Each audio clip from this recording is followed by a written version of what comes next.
Good morning and welcome to another episode of Hypnotherapy Reflections from Training to Practice. Today we have the wonderful Benn Baker-Pollard with us.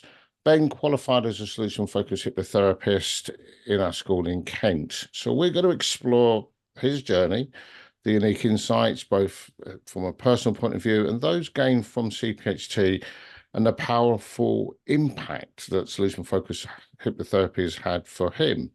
So get ready for an inspiring conversation highlighting the transformative power of hypnotherapy, but from a lecturer's point of view. So Ben, would you like to introduce yourself, where you are, where you work from, and any information what might be relevant? Thanks, Gary. So my name is Benn Baker-Pollard. I work in Sittingbourne down in Kent, where I work from my home. I have my practice in my house. And I started doing this probably coming up to 2.5 years ago now, I think maybe. So it's been a while. Prior to me doing hypnotherapy, I was a police officer and worked in the Met Police for just around about 18 years now. So big change from my career to this, but it was the training course that I went on that facilitated that change. So what inspired you to become a hypnotherapist? Because it's very different from being an inspector in the police force, particularly the Met, I would suggest. So what inspired you to make that massive step across? So working in the police, I think everybody knows the austerity that's currently going on, the budget cuts that happened a few years back now under the coalition and things. And as a result of that, people were breaking because the pressure was increasing. Support staff had been cut and there was no one to pick up those jobs. So they were being allocated to people who already had a workload that was significant, and it was breaking them, Mm, particularly breaking my staff in my teams, which I could see. And as much as there is, your primary care and employee assisted programs out there, the demand is still greater than what's available in terms of an offering. yes. I started to look around at different elements of psychology, and I did a little bit of training in some positive psychology on a 4-day course. And that kind of fed my appetite to learn a bit more. Mm, Hypnotherapy's always been one thing that's kind of, I think it sits in people's minds. It did mine for a long time. How does it work? yeah, Or yeah, sort of magic, and obviously we see the stage side of hypnotherapy as the predominant thing that gets people's yeah. attention. But as you start to dig into it, as I found, there's many layers to hypnotherapy and different types. Mm, And I came across solution focused hypnotherapy training course with CPHT online. And after reading it, I was like, actually, could see some synergy in the two things of what I've been okay. already aware of and how this works. Quick conversation, and with Ali Hollands, it was at the time, I joined up to the course and started my journey. But I was still skeptical when I started. Yes. So how did you first come across CPHT? You said you just found us online. You was obviously looking. What stuck out about CPHT in particular for you? The key part for me was the fact that you set up a practice whilst you study, Right. and that you are building the entire journey as opposed to just going, here's a quick course, do the course, over Yeah. to you. There was lots of elements within CPHT. It was around setting up a business and taking you through those steps.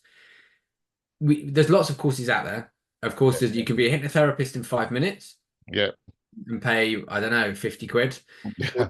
you can be a hypnotherapist and do a 10-month course and pay triple, quadruple that amount. But as a result, you come out with a working, functioning practice. Yeah. So when you looked at the online information, what was that about that made you go, okay, I've got enough information? I guess I'm asking, when you looked at the website, when you looked at the, was it easy to get the information you needed? Yeah, it was. I think it was good that you had a call with a lecturer to Mm, explore some of the avenues in that course, because mm, inevitably you can't give everybody every answer. yeah, There's going to be a few what if thoughts in yes, everybody's own mind. So that really helped. But also looking at CPHT, it was the only one that kind of dominated the UK. Yeah.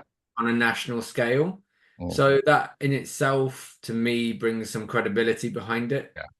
It's not a one-man band. It's not just sat there on its own. And it's not, most importantly for me, because I detest any form of e-learning. Mm. It wasn't a series of videos that you sit and watch and then you click through some online script or form. It was in person and it was being delivered by qualified people, qualified therapists. Yeah, That's absolutely. important for me. Cannot entertain any form of e-learning. It's like sticking pins in my eyes. Yeah. Well, moving on then to you're now a lecturer. You recently become a lecturer. You're now doing a big chunk of the training in Kent alongside our team with Claire and myself in particular. So what do you enjoy most about now passing on like 2.5 years of experience you've got, plus the 18 years of leadership and management you had as a senior officer in the police force? So I think it's probably the number one turning point for a lot of people is when you hear the IC. Yeah. And So don't do jargon for people who don't understand. What's the IC? so the initial consultation, the explanation ultimately of how our brains work Wow. and the different parts of our brain. And the main thing that comes out of that is the reality that actually we do have the ability to control how that functions.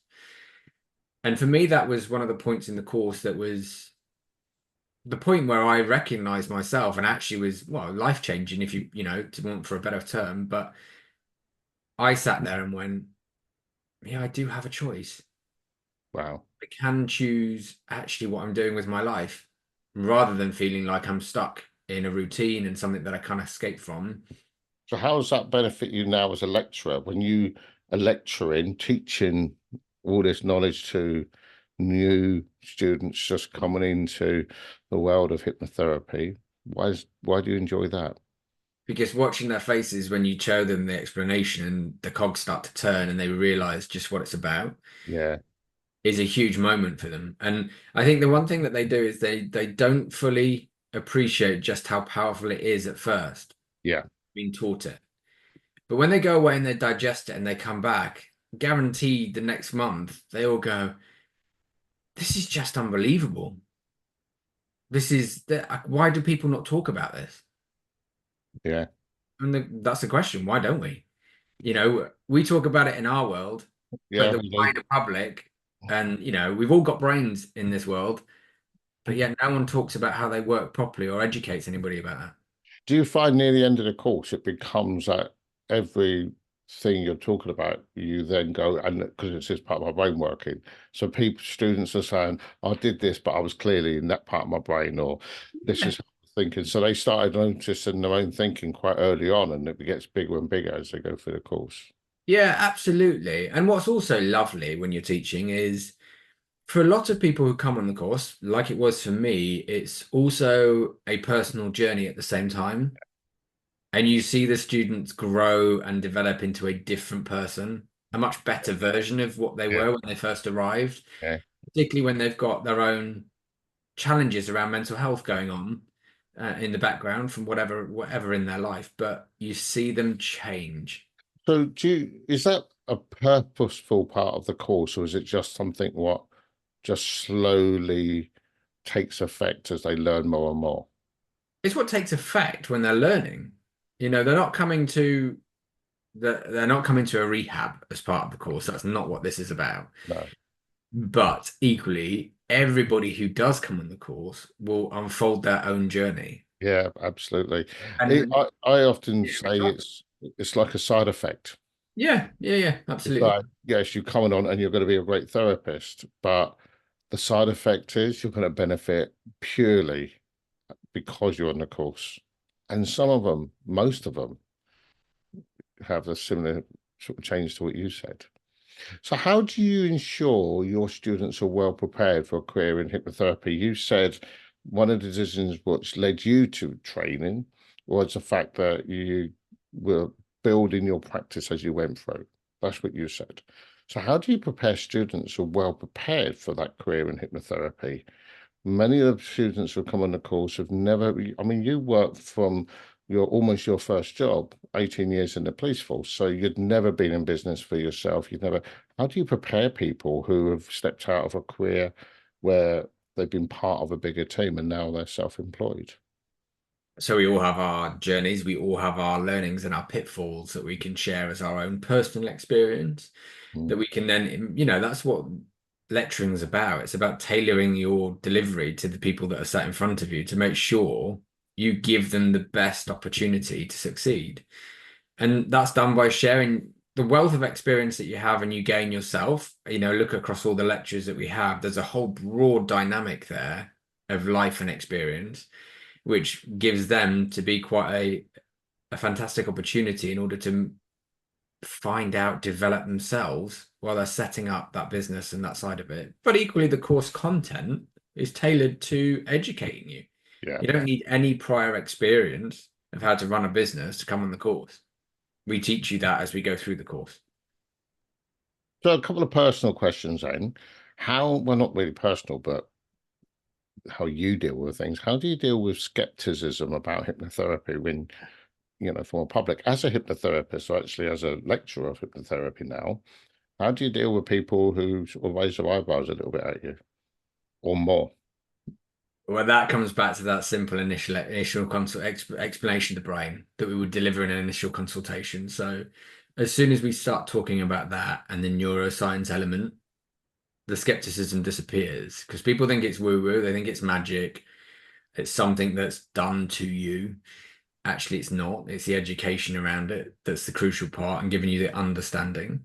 But Yeah. also, you know, I've told you this many times before, the brain scanner, the EEG machine that was used on the course to demonstrate the effects that and the changes that take place in the brain is something that you can't argue with. It's scientific. Yeah. And that takes away any myth that's there or any skepticism, because when you physically watch one part go quiet and another part come alive in the brain just from doing what we do, you can't tell me it's not doing something good. Yeah, absolutely. So ultimately, you give them an information which just clarifies the fact, and they can do with what they choose with that. Then you don't try Yeah, and absolutely. defend. I've sat so many times at dinner tables, restaurants with groups of people, and of course that conversation is, "What do you do?" I'm a hypnotherapist, and you get a mixed response. You get some people who go, "Ooh, that's interesting," and others people go, "Oh, what a load of tosh." Yeah. Then when you start talking to the people that are interested already, you start drawing out the brain and you start describing the different parts to it and how it works. It's the most comical thing because you just watched half the table that didn't have any interest start Lead in. bit by bit, and you can see them. Their ears start twitching, they start focusing over, and they start paying attention, and the frowns appear. Yeah. And then before they know it, that Yeah. skepticism's gone because they're actually now more interested in what benefit it can bring to them in their life. I usually find that they're the ones who are DMing me later to go, can we sit down and have a proper conversation? Because Yeah, exactly. their fear is completely washed away by the fact that actually this is clinical. So that's cool. So moving on to another question. So what's been the most rewarding aspect of your career so far, either as a hypnotherapist or as a lecturer? So I think the biggest part for me is when you get clients who come and they're really broken. Mm, And I had a client not so long ago, and they were saying they've been thinking about ending their life. mm, They work in a really demanding job. I won't go into it for obviously obvious reasons, but they work in it's a similar role to policing, but it's not quite the same.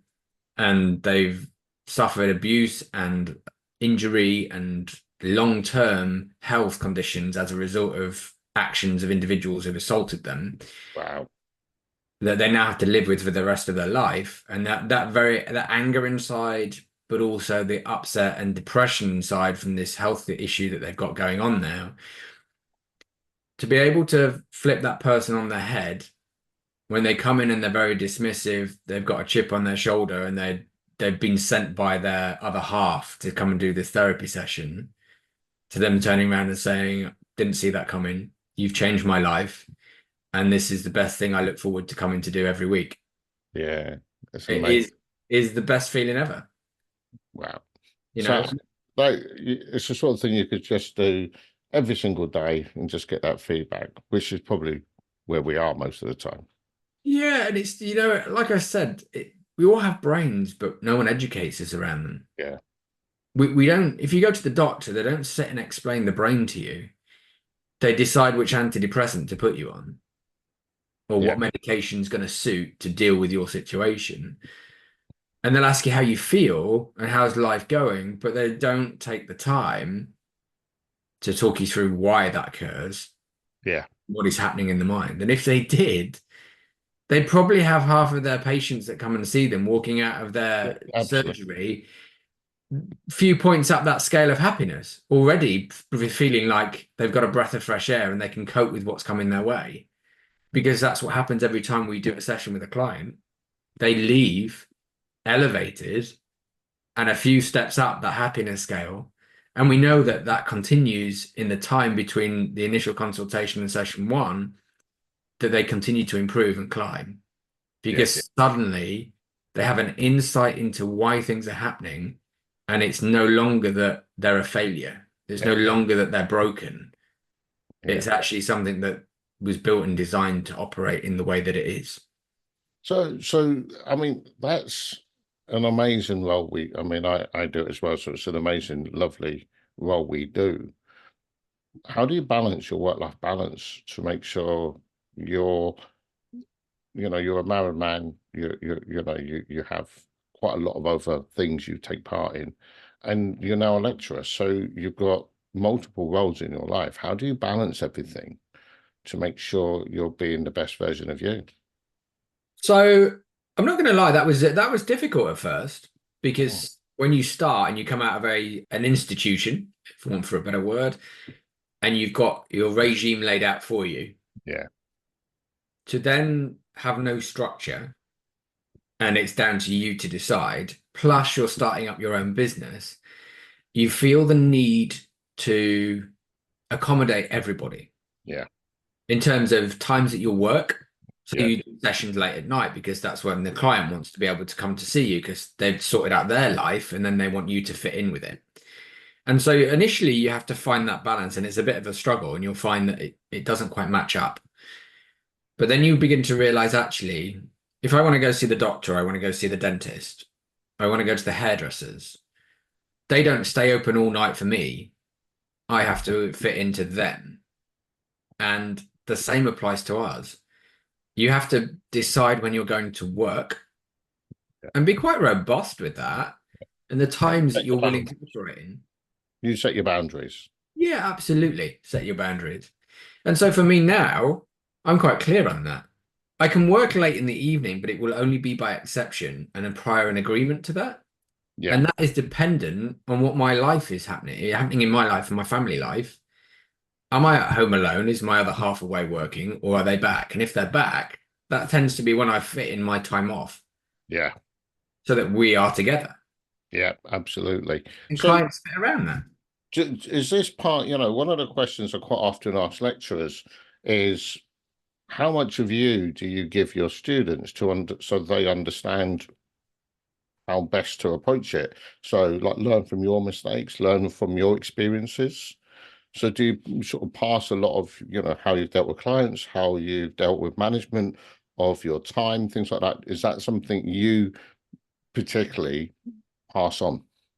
Yeah, absolutely. When I lecture, I'm an open book. You can ask me the ins and outs of my life. You can ask me whatever you want to know. Ask me whatever questions burning, and I'll give you how I navigated it or what challenges I faced in my journey. Was that helpful when you was a student, if you can think that far back to when you was learning it, having somebody just not go in, do as I say, but actually going, this is how I do. Of course it is. Yeah. Do Yeah. as I say doesn't work, does it? We know that.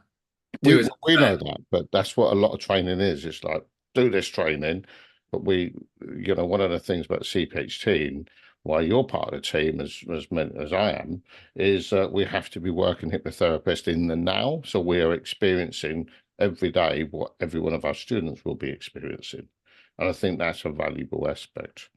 do as I say doesn't work, because when someone tells you what to do, you go, mind your own business. I'm not, Yeah, or or if they do follow it, that's great, they're following it, but it might only work because it's your way of doing it.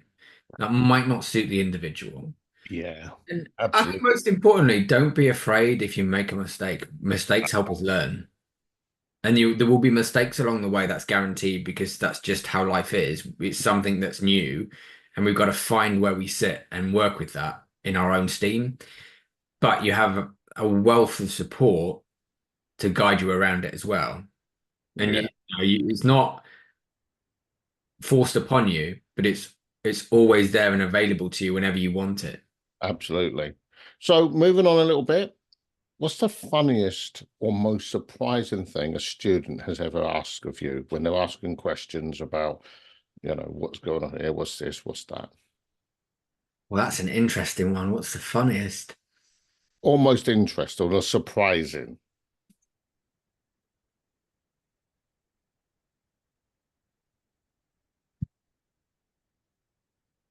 I think a lot of people have this misconception that we are able to make people like chickens and do silly things and stuff like that. And there's some students who come and they are desperate for that experience and that want and that idea, and they want to be able to control people's minds. Yeah, But it's when you actually break it down, that's not what we do. yeah. So you see people come out with all sorts of weird ideas of how they may be able to replicate stage hypnosis if it wasn't, and that's So not there's what we lots do of at all. misconceptions. Yeah, yeah, Yeah. yeah. So that's Uh, mostly when people, probably in the first 2 or 3 sessions where they're asking, oh, do we do this or does that happen? So we dispel those myths quite quickly. but I think, and I also think what's impressive, and there's one, we get a lot of people who come on the courses who are already in some industry of either healthcare, whether that's NHS or private counseling or something like that. And one of the students in particular was quite senior in the health service.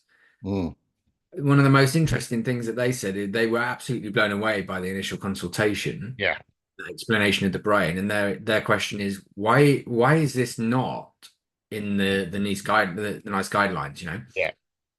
why is it not ultimately what we're saying in mainstream NHS as an offering and an available to people who need help with whatever they're suffering from, anxiety, depression. Totally. And in fact, you would have had this as well, and I've had a lot of people. We've got a lot of teachers on the course. I think we get a lot of people from all public services, and I think that's a lot to do with the pressure and strain put in those services. So they look for an alternative where they're still within the care industry or helping industry. But we get a lot of teachers who in the same voice as what you've just said, go, why is this not taught in schools? Because it's fairly simple, it's fairly obvious, and it changes everything. And if every 14-year-old knew it, it would change their perspective of their future. So I do understand where you're coming from. So what's the best bit of feedback you've ever received from a student? I think it comes again to the ability to take my time with the student and make sure that they get it.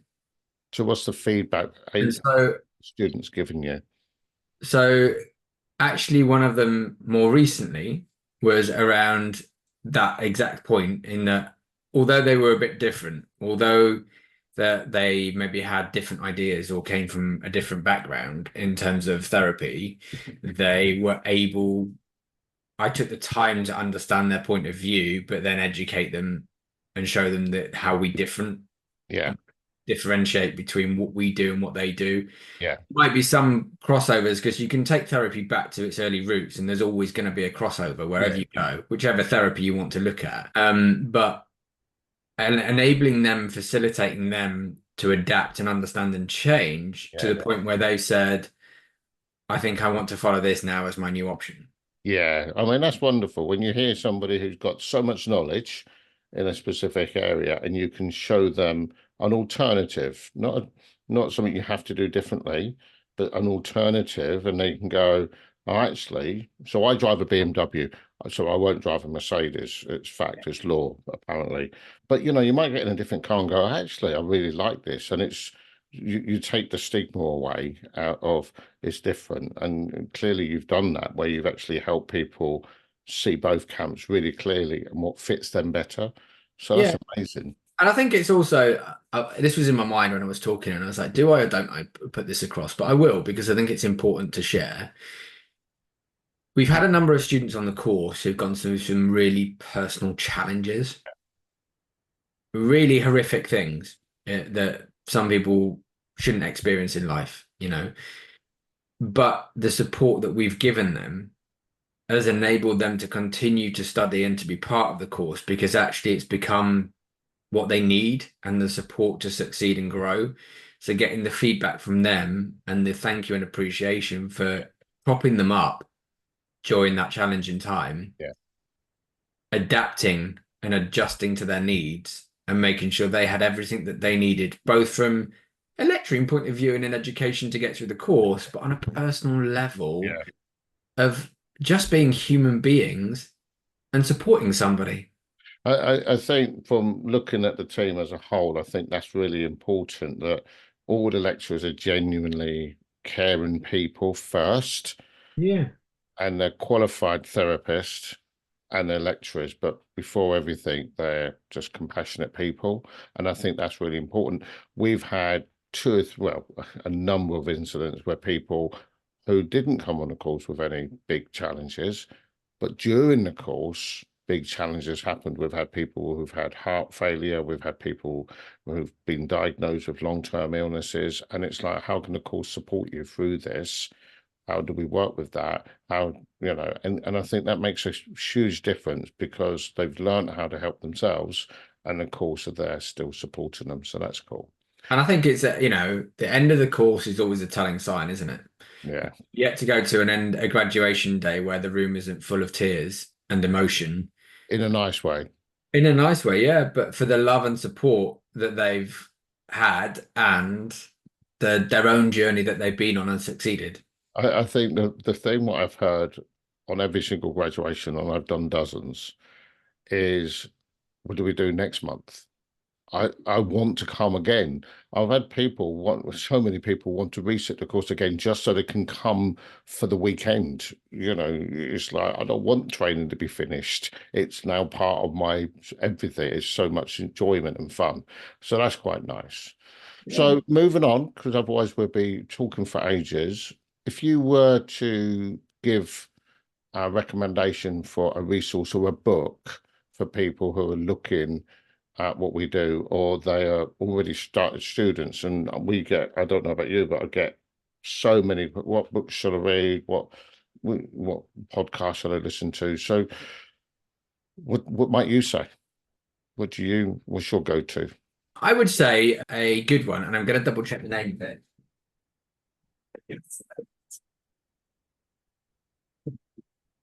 Because otherwise I might get it wrong. But to give you an understanding and to bolster your knowledge around what we're talking about, and also it highlights the scientific points behind what we do, the research and the clinical perspective, is probably this one, Brain and Mind, Okay. by Professor David Nutt. Okay. And it talks about all what we talk about. It talks about the chemicals in the brain. It talks about the two elements of the brain and how it works and functions. And for me, it was not only, it gave you that extra little bit that you might want to know if Yeah. you've got an appetite to know more Yeah. without being complicated or going too Yeah. much into it. Yeah, I totally agree. I actually would recommend one of the books I recommend is something called Spark by John Ratey, which Yeah, yeah. it's a little bit old now, but it still really speaks to our language. And again, it's not about solution focused hypnotherapy. It's about how the brain works and how we respond and react to things. So yeah, that's a really good book. So thank you for sharing that. What's the most surprising thing that you've learned from your students to make you a better practitioner or even a better lecturer? I think So this was probably a more recent lesson for me, I think. And that is, my personality type. I'm the social kind of person. I love having fun and laughing and making things entertaining. And more recently, I think I've learned that allowing myself to be relaxed sometimes, it has a point. It has a point where it can open too many questions. And as a result, sometimes I need to just recenter it back again, Yeah, because otherwise we end up with it's almost like an interrogation where we end up with a quick fire round of about 100 questions. And rather than stopping and answering each one, because you know that the content's going to answer each question, it's about being a bit more assertive and saying, look, you need to pause. yeah, Don't jump too far ahead. I know you've got this eager want to know more. And in the past, I'd probably facilitate explaining it there for them, but then it creates more confusion in that moment because they're missing the other elements. So it's about when you're on the course, pause and I understand that we are going to give you the answers to everything. yeah. We totally appreciate you have an eager want. So you've learned to stay within the framework. Yeah, Yeah, yeah. there's a purpose for it. It's funny because I was lecturing this weekend in Nottingham, and one of the students said they're really now, I think they're on module 6, and they're really getting the fact that we layer everything. So everything's layered so they can build strong rather than all in and confuse half the room and mystify the rest. So it takes a little bit of practice. Yeah, So it's like a kid in the sweetie shop, isn't it? They run in and yeah, so much stuff, and the questions are always interesting. You want to answer them. I do the same. yeah. And you want to share that knowledge because you get excited about it too, and you want to help them understand. But the reality is that, like you said, it comes in layers, Yeah, and it stops the overload. and it can, there is so much it can overload, or it can be just beautifully laid out, and I think we get a nice mix. Yeah, yeah, definitely. So, what's one piece of advice you wish you'd received when you were starting that hypnotherapy journey, when you was just thinking about what should I do? Should I do hypnotherapy? Should I do this or should I do that? What do you wish you'd got as a piece of advice? I think for me, that would be. I know for me was a bit one of the biggest worries was around seeing the number of clients. Mm, So I think the reassurance and advice around seeking those clients and the best ways of gaining them, because we start from pretty much day one, don't we? They're looking to work with somebody, and yes, okay, that starts with relaxation with friends and family at the beginning, and moves into paid clients by the end. But I think for me, that advice would have been just more around the best ways to secure them, yeah, and the reassurance that there's enough people in the world who want to come and see you. yeah. Oh, and unfortunately, and I say unfortunately because seeing us means they're generally not in their best of themselves. Unfortunately, there are the world is overwhelming, the amount of people out there that there is plenty. Yeah, and I think alongside that, I'm going for two pieces of advice because it's me. I don't Yeah. seek is when you look at the therapies that are out there in the world, our therapy doesn't involve sitting in the negative moment all the time. But before you started with the course, you didn't know that, did you? No. So what piece of advice would you have wished you'd got before you spent maybe hours, months, years investigating what to do next? That choose carefully, because if you go to some of therapies, you will have a long journey in a negative world. Yeah, And that's not to dismiss that therapy, but that's to highlight that it will become emotionally draining and challenging for you. And if you're someone that takes on other people's problems with passion and care, it will break you before you finish helping. Yeah. So, Absolutely. yeah, Yeah, so there's nothing wrong with other modalities, but definitely, but not everybody's suited to hold that space for people, if and you you don't take need. on people's worries a lot, or you're passionate and you care about other people in the world, some of those therapies won't do you any favors. They will add to your worries and Yeah. they'll make your life harder to cope with. So moving on again, what's your favorite motivational quote that you share with your students? Ooh. So probably for me, it's the Nelson Mandela saying where everything seems impossible until it's done. Wow. Yeah, that's a good quote, particularly on module 2.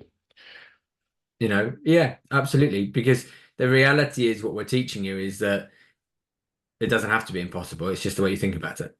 Yeah, absolutely. I think one of mine, I've got so many, but one of my favorites, which I say a lot, is the brain is more Play-Doh than porcelain. Nice. Because we used to think it is such a rigid thing like a porcelain bowl, but actually it's like Play-Doh. It's always changing.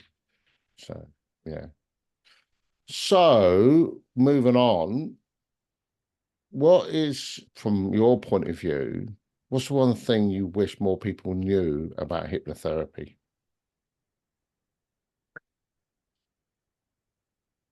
That it's not like you see on the stage.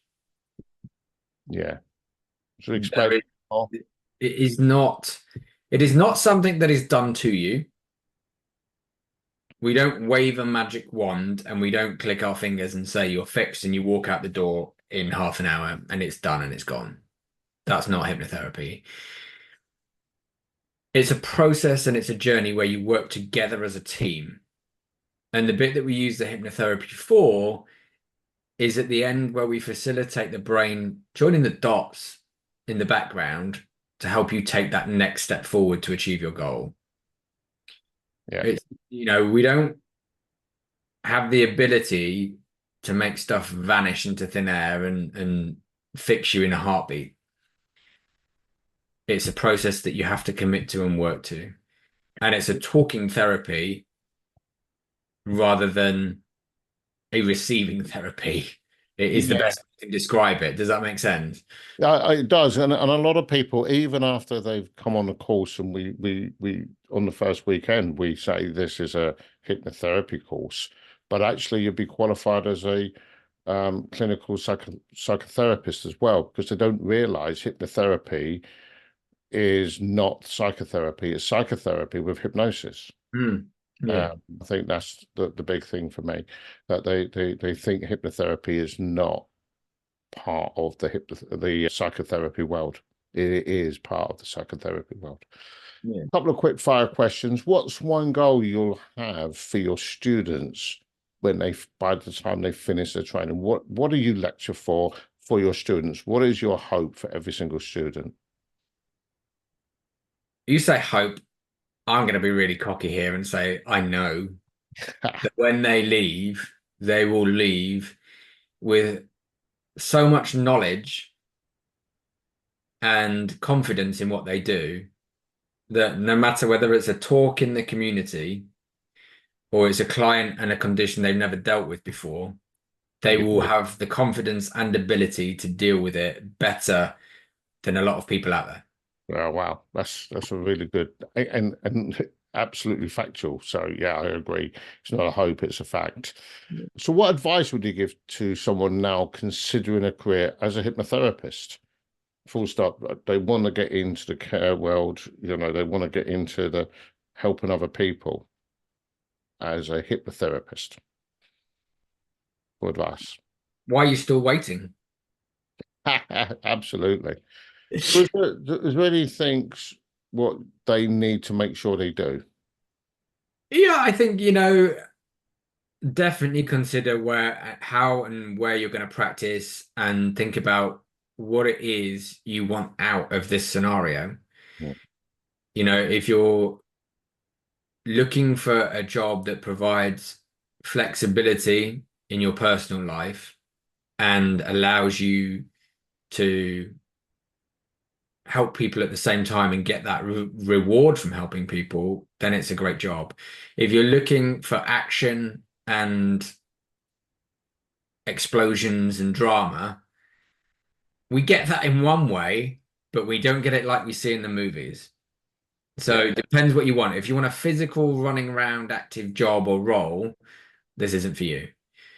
If you're comfortable with holding a space and helping people navigate their lives and change their lives for better, then there's not much of a nicer way to do it than solution focused hypnotherapy. So Because that leads on to my next question. So why do you think CPHT is the best place for aspiring hypnotherapist? for everything we've talked about on this podcast, Mm, because it is a national school. mm. The therapists, hopefully, that you've seen today, like I've portrayed that well enough for you, but we are truly invested in you as an individual and Yeah. your success. And it comes from a place of passion, and it's something we all love and enjoy doing. So we have the best coverage in the country in terms of training. We give you a qualification, well, two qualifications, in fact, that are, recognized, and I would say are probably some of the leading ones that are out there. Yeah, Correct me if we've been I'm wrong, called the Gary, gold but standard. We've yeah. been called the gold standard by many of the associations. So if you want something that has a good reputation that brings credibility, then choose CPHD. I could demonstrate in heartbeat on social media courses that say you can be a hypnotherapist in a week or in a 8 hours or whatever you want to be, but I can guarantee you'll be left on your own. It will be a click through learning program that's a few videos and a few tick boxes. And if you feel you can practice and be capable of running a therapy and helping people safely from that, then that's up to you. But I'd rather have a 10-month training course that builds my practice and brings qualifications and credibility to everything that I do to give me the confidence and ultimately the reassurance to my clients that they're getting a professional service and, most importantly, a service that will help them change for the better. Yeah, absolutely. So last question. If hypnotherapy were a superhero power, what would your superhero name be?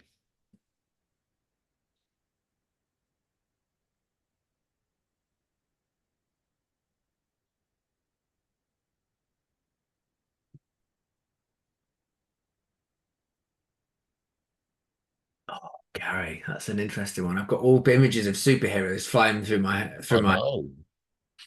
and then my brain keeps coming We back to talked hypno. earlier about the I'm thinking neuroscience like of these Iron things. Man. You've seen Iron Man. I'm Yes. thinking like Hypno Man or something. That's what keeps coming out in my brain. Well done. That's so an Iron Man version who does hypnosis. Yeah, yeah. Could you imagine if we had like a hypno symbol or something like Batman, the hypno symbol in the sky when you need help? Well, we've got my one, which is on your one, the inspired to change one, which we could put that in the air to see. That's definitely something to explore further. Superhero names for hypnotherapists. Yeah. Well, sometimes our clients tell us we are their superheroes. That they honestly do, and that's why I asked the question. So thank you so much for sharing a little bit of insight into you. Hopefully people who are looking to train as hypnotherapists will be able to see, if particularly in Kent and the southern regions where we train, that a little bit more about you and about me. So thank you very much. And I look forward to meeting you when we're delivering together next. So Yeah, thanks very much. thank you very much. Take care.